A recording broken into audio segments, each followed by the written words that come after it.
Bueno, como ven, el foco de la noticia ahora mismo está aquí. Espero y confío que sus mesas de negocio hayan sido muy productivas y hayan comenzado a meter en sus maletas, en las maletas que van a llevar de vuelta a casa, a sus países, nuevas ideas, nuevos proyectos, nuevas oportunidades y nuevos aliados.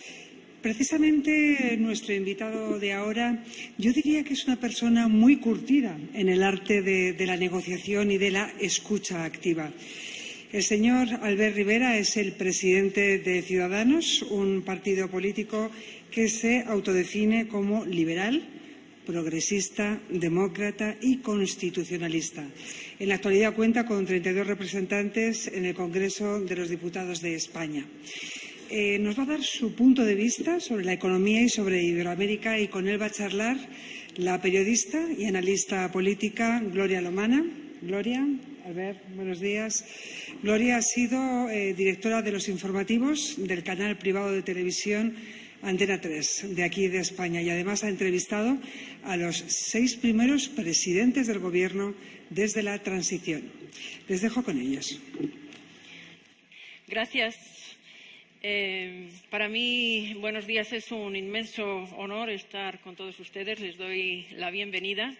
Como también es un honor estar con Albert Rivera, el único candidato a la presidencia del Gobierno de España, que por cierto es catalán.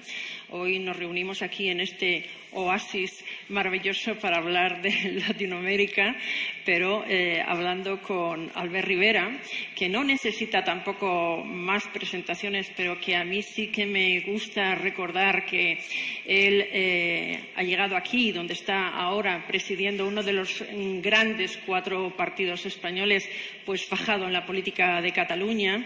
Estuvo en el Parlamento de Cataluña durante 10 años y, bueno, ahí creció, experimentó, sufrió, y yo creo que ese sufrimiento, Albert, con lo que estamos viendo, sé que venimos a hablar de Latinoamérica, pero con su permiso, señor Rivera, quería casi llegarle al corazón, porque sé que vive Cataluña, sufre Cataluña. Si nuestros invitados leen la prensa internacional, parece que Cataluña está en llamas. Lo que está sucediendo es un desafío muy, muy importante, muy serio, desde las instituciones, pero el punto de vista querría tenerlo de usted. Si puede ser, saber qué nos va a pasar el domingo y luego lo que pase después del domingo, porque, claro, nos quedará seguramente una larga travesía. Con esta pequeña transgresión, pero es que me es inevitable que usted nos diga algo sobre Cataluña. Empezamos. ¿Le parece? Muy bien. Pues, en primer lugar, gracias por la invitación. Es un honor estar aquí en días convulsos en la política nacional española, y entiendo que una buena periodista como Gloria Lomana no puede evitar hablar de la actualidad. Y sería también incluso absurdo, vamos a decirlo claro, obviar lo que está pasando en España y la estabilidad española, en qué situación se encuentra, y la economía, y también, en definitiva, la estabilidad de un país tan importante iberoamericano como es España, ¿no? Yo, efectivamente, soy catalán y además he sido diputado 9 años en el Parlamento de Cataluña. Empezamos con 3 diputados, hoy somos 25 y los líderes de la oposición, la segunda fuerza política, la oposición, digamos, constitucional en Cataluña a los partidos separatistas. Y la verdad que veo con diferentes sentimientos lo que está pasando. Por un lado, tristeza, porque cuando uno ve que en su tierra se fractura una sociedad y se parte en dos, ¿no? Y hay unos políticos que, en vez de unir o poner encima de la mesa lo que nos une, buscan lo que nos divide, lo que nos separa, pues es triste, ¿no? Porque la fractura social es innegable. Hace unos años algunos advertíamos de lo que estaba sucediendo y nos decían que estábamos locos, que aquí no pasaba nada y que el nacionalismo tampoco era tan malo. La realidad es que el nacionalismo siempre suele acabar igual, que es dividiendo a la sociedad entre buenos y malos, entre los que estás conmigo y los que están contra mí. Ayer el presidente de la República Francesa hizo un discurso que yo suscribo 100% sobre el nacionalismo, los populismos y el riesgo para Europa. Lo que está pasando hoy en Cataluña es un riesgo para España, pero es un riesgo latente en toda Europa. Europa nació precisamente para enfrentarse a los populismos, a los nacionalismos y defender la ciudadanía, la libertad, el libre comercio y, en definitiva, la construcción de un proyecto más amplio que las naciones o las viejas naciones europeas. Yo quiero tanto a mi país que no puedo ser nacionalista, ¿no?, que dirían, y por tanto solo puedo defender la ciudadanía, y creo que el domingo no va a ser un día agradable, va a ser un día complejo, complicado, un día en el que unos políticos están engañando a una parte de la ciudadanía diciéndole que van a ir a votar y que el lunes Cataluña será independiente y estará fuera de España y de Europa. Eso no es verdad, eso es ilegal además y no va a suceder. Pero claro, vamos a tener que impedirlo desde las fuerzas democráticas, desde las fuerzas y cuerpos de seguridad, desde la Fiscalía, desde la Justicia, y eso nunca es agradable. Pero yo quiero poner el foco en el día después para acabar este punto. Yo creo que España no puede cometer en el futuro los mismos errores de los últimos 30 años. Me explico. Los partidos nacionales, el bipartidismo PP-PSOE, conservadores y socialistas, han hecho depender permanentemente cada una de sus decisiones de partidos nacionalistas, de partidos que no solo no querían el bien para España, sino que incluso tramaban cómo destruir este país. Hay que hablar claro. Y cuando tú te pones en manos de quien quieres destruir tu nación durante 30 años, las mayorías parlamentarias, lo que suele pasar es que construyen o intentan construir otra nación y romper en la que están presentes. Así que yo en un futuro, claro que quiero diálogo. De hecho, Ciudadanos es el partido que más dialoga con todos los otros partidos, pero diálogo entre demócratas, diálogo dentro de la ley, diálogo en la Constitución. Yo no puedo dialogar con un señor que da un golpe de Estado, no se puede. Tienes que evitarlo y luego dialogar con los demócratas, ¿no? Así que de momento, en ese orden, hay que parar el golpe. Luego yo creo que acabarán unas elecciones autonómicas catalanas tarde o temprano, una vía de escape democrática para que los catalanes muestren en su voto si están o no de acuerdo con este proceso separatista, que yo creo, como dicen las encuestas, que no, que saldrá una mayoría no separatista, y de ahí construir un diálogo fructífero con un nuevo interlocutor, con un nuevo gobierno, con un parlamento que respete las reglas de juego. Si no pasamos por ese proceso, si lo hacemos a la inversa, como algunos de buena fe quieren, que es dialogar con el que está dando el golpe, entonces los que cumplen la ley, ¿dónde quedan? Y los catalanes que no somos separatistas, ¿qué somos entonces? Una especie de mercancía de cambio. Entonces yo creo que el orden es separar el golpe, elecciones, nuevas instituciones y diálogo democrático dentro de la Constitución. Yo en eso voy a colaborar todo lo que pueda, como político y líder político, pero también como ciudadano de Cataluña que soy, para que en un futuro Cataluña forme, cuando vuelvan ustedes a España, la próxima vez, hablemos de la Cataluña como parte de la solución, porque es una tierra de exportaciones, es una tierra de emprendedores, es una tierra de innovadores, es una tierra con una gran cultura, es una de las mejores tierras del mundo, no porque sea mi tierra, sino porque es así, y una de las mejores capitales europeas, que es Barcelona, es la capital de mi tierra, ¿no? Por tanto, nadie entendería España sin Cataluña. Yo no querría ser presidente de España si Cataluña no forma parte de España, tan simple como eso, ¿no? Por tanto, vamos a darlo todo para que la democracia vuelva a triunfar. Y eso sí, habrá que arremangarse y habrá que tener mucha cintura, ¿no? Me quedo con esta frase que acaba de decir, que lo va a dar todo por el diálogo, pero es que es verdad que a Albert Rivera se le reconoce su contribución a la estabilidad de los gobiernos, como ha sucedido en el caso de Andalucía o en la Comunidad de Madrid, y de hecho, pues es el partido que quiere dar la estabilidad al Gobierno de España apoyando los presupuestos generales del Estado. O sea que lo que está diciendo se lo cree firmemente. Y solamente un pequeño apunte que quería hacer para ya dejar este tema de Cataluña. Su hija vive allí con este conflicto y el negocio de sus padres ha sido atacado 3 veces. Yo le preguntaba este ratito que estábamos ahí cómo lo llevan. Dice, pues ya acostumbrados. Triste también que señores que se han dedicado a levantar un negocio tengan que acostumbrarse y a ver a su hijo y a su nieta viviendo en esta situación. Pero nos vamos ya al tema que nos ha traído aquí y además, conecta también muy bien con esto que estábamos hablando también de Cataluña, señor Rivera, porque los nacionalistas, los independentistas en este caso, porque ya han subido el escalón hasta el top, han utilizado el tema de la lengua para hacer esta construcción, entre comillas, nacional. Y han orillado, hasta donde han podido, el castellano, el español, y es lo que nos une, lo que hoy nos está permitiendo aquí entendernos. Yo creo, además, que es una de las banderas que usted defiende dentro de Cataluña, dentro de España, dentro de esta comunidad que hoy nos reúne como es América Latina. Bueno, pues yo creo que el sentido común es imparable, ¿no? Y si una lengua, además de ser parte de un trocito de nuestra historia, de nuestra cultura, de nuestra identidad, pero sobre todo una lengua es un instrumento de comunicación y para comerciar y para relacionarse y para trabajar, ¿qué sentido tiene orillar o aparcar o liquidar o intentar liquidar la presencia pública de una lengua como el español en una parte de España, ¿no? Ayer me hacía una entrevista a un periodista internacional sobre este asunto, me preguntaba sobre Cataluña, sobre por qué no se estudia en español en Cataluña y tal. Digo, mira, para que lo entiendas muy sencillo, es como si en Alemania no se pudiera estudiar en alemán, o en Inglaterra en inglés, o en Francia en francés. ¿Verdad que no lo entiende nadie? Pues eso es lo que pasa aquí. Pues, para resumirlo, ¿no?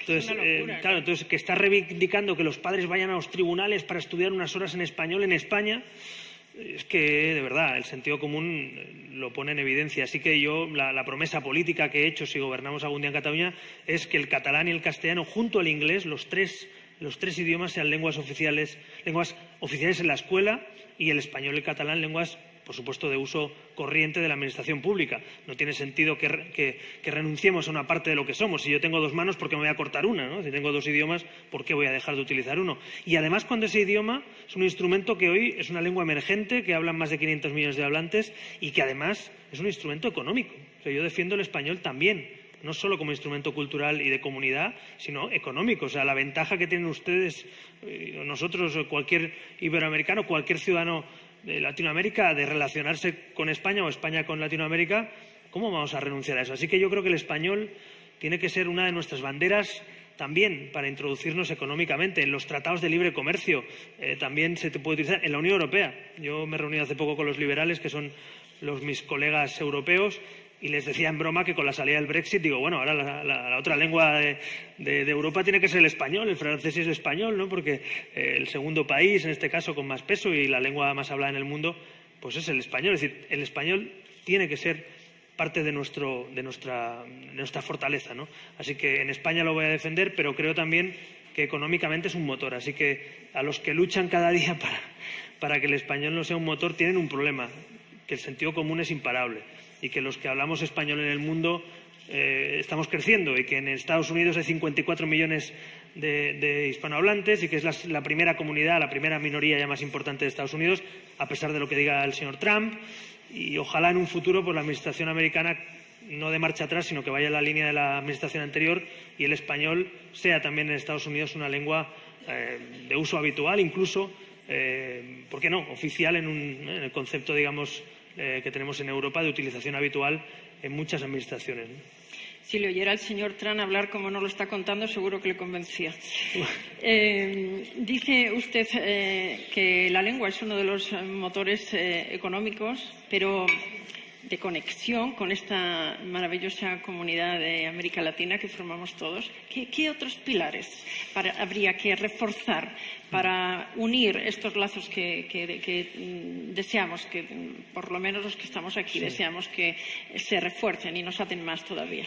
Bueno, yo creo que está, por un lado, el ámbito cultural, que tiene que ver con la lengua, como hemos dicho, pero también para mí están otros dos ámbitos, que es el de los valores democráticos, que nos tiene que unir y tiene que ser una exigencia también de convivencia y de colaboración entre países iberoamericanos, y el libre comercio. O sea, para mí los valores democráticos y el libre comercio no son dos caras de monedas distintas, son dos caras de la misma moneda.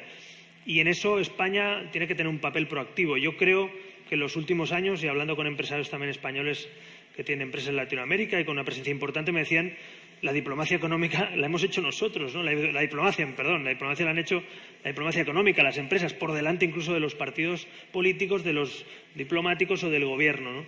Y yo, lamentablemente digo, como político estoy de acuerdo. Es decir, la diplomacia, sobre todo en estos últimos años, la han hecho ustedes, la han hecho las empresas, que está bien, o sea, eso no es incompatible, pero tiene que haber diplomacia política también para valorar y poner en valor lo que es Iberoamérica. Entonces, yo he hecho en falta un liderazgo de España en ese papel. Y no un liderazgo, y digo liderazgo, no digo tutela. A los que conocemos ya un poco el ámbito iberoamericano sabemos perfectamente que no tiene que haber tutela, sino un trato de tú a tú con el resto de países iberoamericanos, porque todos somos iguales, pero sí de liderazgo, porque España es la punta de lanza en Europa. O sea, los tratados de libre comercio que firma Europa, España tiene mucho que ver. De hecho, yo me reuní con la comisaria liberal, que es de lo que lleva todos los asuntos de de comercio, y justamente nos pedía eso, que lo que podamos, si podemos acelerar las relaciones internacionales para acelerar los tratados de libre comercio que tanto tiempo ahorran, que tanto dinero ahorran, que tanto empleo generan, que tanta riqueza mueven, ¿no? Así que yo soy un convencido del libre comercio, porque soy liberal, porque creo además en la globalización como un instrumento de oportunidades. Nunca ha habido menos pobreza en el mundo que hoy, a pesar de que sigue habiendo pobreza, pero nunca ha habido menos pobreza en el mundo que hoy, y es una oportunidad para los emergentes, para los que se la juegan, para los que mejoran, para los que innovan. Para los que se apalancan y no hacen nada, pues la globalización es mala, yo lo entiendo. Para el que quiere que todo siga igual y no quiere mejorar, no quiere ganar productividad, no quiere ofrecer mejores productos, tiene miedo a la competencia, es verdad, la globalización es mala. Pero para los que creemos en la mejora permanente, en el progreso, en la innovación, es una oportunidad. A mí no me da miedo que ustedes vendan productos en España. Es más, si ustedes venden buenos productos en España, los españoles comprarán a mejor precio y con mejores servicios.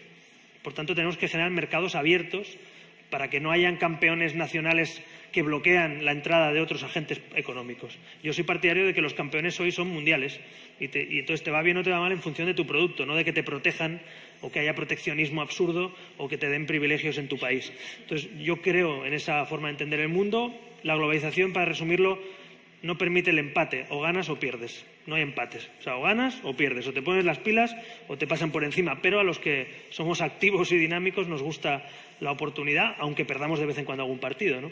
Así que en ese sentido, en Ciudadanos encontrarán ustedes, y en lo que podamos influir en la política española, una convicción sobre el libre comercio, la aceleración de todos los tratados que se están renegociando, las oportunidades que existen con muchos países que se están abriendo y, finalmente, la parte democrática. Yo creo que un país como España, que tiene incorporada la Carta de Derechos Humanos en su artículo 10 de la Constitución, no puede dejar de hablar y de tener en cuenta los derechos humanos cuando firma un tratado de libre comercio o cuando comercia. Yo creo que eso es fundamental, porque eso es parte también de lo que somos. La diferencia entre el mundo civilizado y los que intentan llevarnos a un mundo poco civilizado o antidemocrático es precisamente que ignoremos eso. Y a mí me parece que haríamos un flaco favor al futuro del mundo si los que tenemos la suerte de gozar de democracia no somos capaces de impregnar, de ayudar, de exigir también a veces compromisos con los derechos humanos en algunos países con los que firmamos tratados de libre comercio. Así que para mí no hay que escoger entre comercio y derechos humanos, forma parte de un mundo en el que nosotros queremos participar de ambas cosas. Habla, señor Rivera, de valores democráticos y todos pensamos donde esos valores democráticos no están. Yo querría, si quiere, hacer una mirada más precisa en este sentido, en algún país de América Latina que todos tenemos en la cabeza y, sobre todo, si España debería de tener alguna posición, la diplomacia española, el gobierno español debería de liderar alguna iniciativa que usted considere que sería necesaria. Y le hago la pregunta más concreta. Sí. Si usted fuera el presidente del Gobierno de España en estos momentos, ¿qué iniciativa habría tomado en ese sentido? Bueno, pues a todos nos viene a la cabeza lo que está pasando en Venezuela, es innegable, pero tampoco podemos olvidar lo que pasa todavía en Cuba, donde todavía hay gente que no puede defender esas libertades, a pesar de que se ha abierto más de lo que estaba, pero también hablemos claro, son países donde todavía la oposición democrática no existe y donde todavía no hay libertad para ir a votar ni para escoger un gobierno. La democracia hay que valorarla mucho porque, aunque nos parezca mentira, es una suerte los que vivimos en democracia, porque hay muchos países del mundo que no la tienen. A los que somos demócratas nos parece que es un patrón que todos los países tienen. Lamentablemente sigue siendo una excepción a nivel de todas las naciones del mundo. Es minoría todavía la democracia real y la democracia que reconoce derechos humanos. Pero sobre todo centrándonos en Venezuela, que yo creo que es el gran drama que vive ahora Latinoamérica y que nos preocupa a muchos, que hay muchos también venezolanos y españoles en Venezuela y venezolanos en España. Yo aplaudo lo que ha hecho Trudeau y lo que ha hecho, en este caso, Trump, igual que discrepo de otras políticas como el proteccionismo, porque empezar a dirigir las sanciones concretamente a los dirigentes políticos que no respetan los derechos humanos me parece mejor que bloquear a un país entero. Es decir, me parece mucho mejor actuar frente a los patrimonios que existen de algunos de esos personajes en España, por ejemplo. Me parece mucho más efectivo que no bloquear o embargar las relaciones comerciales con toda Venezuela. Me parece mucho más concreto y más justo. Solo le falta a Venezuela que encima no les ayudemos, ¿no? Por tanto, yo creo que en ese sentido lo que ha hecho Trudeau, que anunciaba hace una semana, lo que anunció ya Estados Unidos, Europa ya ha decidido en el Parlamento Europeo y las instituciones europeas ya han decidido que los países europeos tendrían que empezar a concretar esas sanciones unipersonales prácticamente, es decir, dedicadas a esos dirigentes que sacan sus patrimonios de la corrupción o del narcotráfico o de otros ámbitos, que tienen patrimonio en España, fincas, cuentas corrientes. Bueno, pues no puede ser que campen a sus anchas los que están machacando a la población, los que están denigrando a la oposición democrática, los que tienen encarcelados a los líderes políticos o los que no dejan que entre comida ni medicamentos en su país. Así que yo creo que Venezuela necesita diálogo, sí, pero con condiciones. Democracia, respeto a la Constitución, presos políticos no puede haber, una mesa donde falta una parte de la mesa no es una mesa de negociación y, sobre todo, un canal humanitario que permita la entrada de alimentos y medicina pues de otros países, ¿no? Así que, en ese sentido, nosotros hemos sido muy claros, muy nítidos, y el Gobierno de España en eso le cuesta bastante porque, bueno, sabemos que a veces la diplomacia va más lenta de lo que alguno querría y, en este caso concreto, me parece que lo que ha hecho Canadá, lo que ha hecho las instituciones europeas o lo que ha hecho Estados Unidos, países democráticos, creo que podríamos también liderarlo desde España y desde otros países también iberoamericanos que se están comportando dignamente en esta crisis humanitaria y política. Era inevitable tener esta mirada hacia Venezuela hablando con Albert Rivera, pero como también era inevitable hacer una pequeña reflexión sobre Cataluña, pero afortunadamente, América Latina brillan las democracias, son países poderosos, potentes, ya no tendríamos que decir emergentes porque han emergido, han crecido durante muchos años a un ritmo realmente envidiable. Tenemos aquí una representación de empresarios de los que tenemos que aprender y con los que tenemos que interactuar. Y yo, en ese sentido, sí querría hablar, por lo tanto, de las empresas españolas, las empresas de América Latina, esa conexión, cómo implementar las relaciones comerciales entre todos los países. Hablábamos antes de la lengua, bueno, de los otros motores de democracia, de ese diálogo, pero respecto y concreto a las empresas, ¿qué iniciativas cree que se tendrían que tomar o podríamos implementar para facilitar el comercio que todos también querríamos que se incrementara? Bueno, volvemos un poco atrás, pero es que es clave en esta pregunta, en esta respuesta, que es el libre comercio. Es decir, yo creo que el libre comercio hay que defenderlo como un mecanismo de reparto de riqueza mundial y a la vez de oportunidades también para mucha gente. Entonces, si nosotros empieza a pasar en Europa que el proteccionismo que Trump lidera en Estados Unidos, algunos lo quieren liderar en Europa, aunque no han ganado las elecciones en Francia o en Holanda, pero el problema que sufrimos en Europa es que puede haber contagio de partidos de democracias liberales, ya sean conservadores, liberales, socialistas, que, para no perder votos, tengamos la tentación de bloquear el libre comercio. Y esto está pasando. Si uno ve lo que ha pasado en Alemania, lo que pasó en Holanda o estuvo a punto de pasar, lo que pasó en Francia, y hace falta coraje político para explicarle a los ciudadanos lo que es la globalización y lo que es la innovación y las oportunidades que genera. Porque la tentación es decir, bueno, libre comercio pero un poquito, porque si mis empresas no tal, entonces bloqueo que vengan empresas de otros países latinoamericanos. No. Con el libre comercio o abres las puertas y compites o no las abres, pero no puedes abrirlas un poquito y proteger a una serie de empresas locales para evitar que entren otras. Y en eso son las reglas del juego del libre comercio. Por eso yo digo que hay dos cosas que a mí me gustaría, si gobernara este país, aplicar. Una, abrir las puertas al libre comercio y explicar y defender la globalización como la oportunidad. Y dos, seguridad jurídica. Seguridad jurídica para las empresas que vienen a España y tienen que competir en un concurso en la Administración Pública Española. Vamos a hablar claro. También ha habido mucha corrupción en este país y la hay en otros países, seguro que también la hay en alguno de sus países, ¿no? Y eso tiene que ver con la oportunidad de un mercado eficaz. Ahora Ciudadanos, ayer, fíjense, el martes justamente, presentamos una ley nacional para despolitizar los mercados y los reguladores de los mercados. Mercados financieros, mercados de contratación pública, en definitiva, toda la corrupción que hemos tenido en España, que lamentablemente la hemos tenido también, y todos los dedazos, todas las decisiones más o menos arbitrarias, si no acabamos con ellas, el mercado no funciona.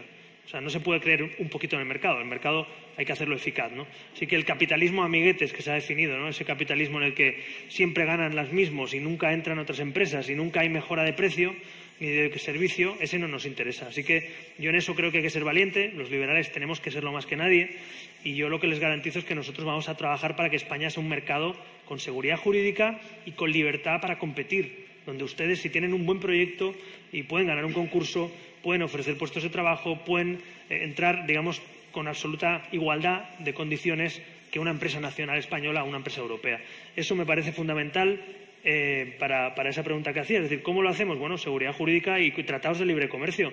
No es lo mismo tener aranceles que no tenerlos. No es lo mismo comerciar libremente sin trabas burocráticas que hacerlo con trabas burocráticas. Así que yo de verdad que no creo en la protección, porque te suele llevar a la mediocridad, te suele llevar al oligopolio o al monopolio. Y yo no creo en los monopolios ni en los oligopolios. Yo creo en la competencia y creo en un mercado que gane el mejor y que ofrezca el mejor producto y el mejor servicio. Entonces, creo que España tiene capacidad de mejora todavía ahí, y mi compromiso es que tanto si gobernamos como si podemos influir en el gobierno, España es un país business friendly, pero también market friendly, no solo de empresas, sino de mercado, donde el mercado esté abierto y no le pongan trabas ni se hagan trampas, ¿no? Tenemos que hacer algo de autocrítica en España, señor Rivera, respecto al cariño, las relaciones con América Latina de los últimos años. Por ejemplo, para ir a lo concreto, las cumbres iberoamericanas que nos habían unido tanto, pues ya no se hacen todos los años. Digamos que la mirada de España probablemente se ha tenido que enfocar más hacia Europa o hacia otros destinos, y la reflexión que yo le planteo es, hemos abandonado un poco América Latina nos quiere menos. Esto puede ser una percepción que no es real, ojalá, y en este caso la pregunta era esa: ¿tenemos que hacer alguna autocrítica y, sobre todo, cómo mejorar estos lazos que van más allá de lo que diga la literatura y la historia, que son sentimientos que están aquí? Bueno, yo creo que en términos económicos no es así. En términos económicos, España es la segunda potencia mundial en inversiones en Latinoamérica, con un 11,5%, y Estados Unidos creo que es la primera con un 20-25%. Por tanto, la presencia de nuestras empresas, la diplomacia económica que decía antes, sí que se ha producido. Y hay cada vez más empresas también de Latinoamérica en España, en Europa. El 55% de las empresas que están en Europa, latinoamericanas, están en España. Por tanto, es evidente que económicamente ustedes han hecho el trabajo. Ahora, la pregunta es, ¿los políticos, los gobiernos han hecho esa labor? Yo creo que no. Yo creo que desde la época de Felipe González, prácticamente, donde sí que hubo un liderazgo claro político, ¿no?, tanto europeísta como con la relación con Latinoamérica, seguramente se echa en falta un presidente, un gobierno y cancilleres que tengan esa visión, ¿no?, de la presencia en Latinoamérica. No quiero hacer crítica ni meter el dedo en el ojo a nadie, simplemente creo que desde aquella época, bueno, pues ha habido algún cierto error, pero no ha habido ese mismo liderazgo. También hay otra cosa que es cierta: los países latinoamericanos efectivamente ya no son emergentes, son realidades igual o más potentes que otros países como España o Portugal en algunos sectores, y por tanto simplemente es que son en algunos sectores mejores, y por tanto, como decía antes, no hace falta tutelas, tenemos que ser de igual a igual, de tú a tú, ¿no? Pero en la parte política yo sí que echo de menos una estrategia, porque al final hay algo, esto hablo ahora de España, ¿no?, pero yo creo que cuando España se sienta en el Consejo Europeo, en el fondo, desde el punto de vista del mercado, desde el punto de vista cultural, desde el punto de vista político, se está sentando no solo una silla de 47 millones de españoles, se está sentando un país latino en Europa. Y se está sentando una punta de lanza de todo un mercado y de toda una cultura mundial. Y esa mochila, o esa mochila de buen sentido, ese background que tenemos, esa ventaja, yo creo que a veces no se juega ni siquiera internamente. Es decir, el eje, por ejemplo, el eje franco-alemán, que es quien siempre ha dominado Europa, yo creo que en este momento hay que añadirle a España, sobre todo después de la salida del Brexit, por nuestras oportunidades de relaciones con Latinoamérica, por ser una economía que, a pesar de todo, es la tercera economía de Europa, quizá Italia también, ¿no?, pero se está debatiendo en Europa estos días si solo es el eje franco-alemán, si lo van a decir todos Merkel y Macron, o si España e Italia se van a sumar a un partido a cuatro, por decirlo así, de liderar eso. Por eso vuelvo a lo de Felipe González. Hubo una época en la que nosotros éramos uno de esos cuatro, en la que aportábamos nuestras ideas de ciudadanía europea, de Tratado de la Unión, Y yo creo que eso falta, y eso depende mucho también del carácter de los presidentes, de la naturaleza de los gobiernos, del liderazgo, de lo que te guste o no, y lo que creas y entiendas que vives en tu país o vives en un mundo global. Así que espero que en un futuro, si podemos colaborar, la diplomacia con Latinoamérica y nuestra estrategia incluso en Europa respecto a Latinoamérica, pues España por un lado la cultive y por otro la utilice también políticamente en Europa, porque esa creo que es un mayor peso el que tenemos incluso del que tenemos puramente por la población española, ¿no? Pues cumplimos aquí los 30 minutos que nos habíamos dado. Yo sabía que se me iban a quedar cortos, pero también les invito a ustedes a que repasen todo lo que nos ha dicho, porque nos ha dejado muchísimos titulares, muchísimos titulares. Yo como periodista he ido apuntando y, como verán, es un hombre que tiene las ideas muy claras, que las expresa además así y con la capacidad de liderazgo que todos ustedes saben y, desde luego, que yo le reconozco. Gracias también a todos ustedes. Como les decía, es un honor haber podido saludarles y haber colaborado. Gracias al CEAPI. Gracias. Un aplauso para el señor Rivera.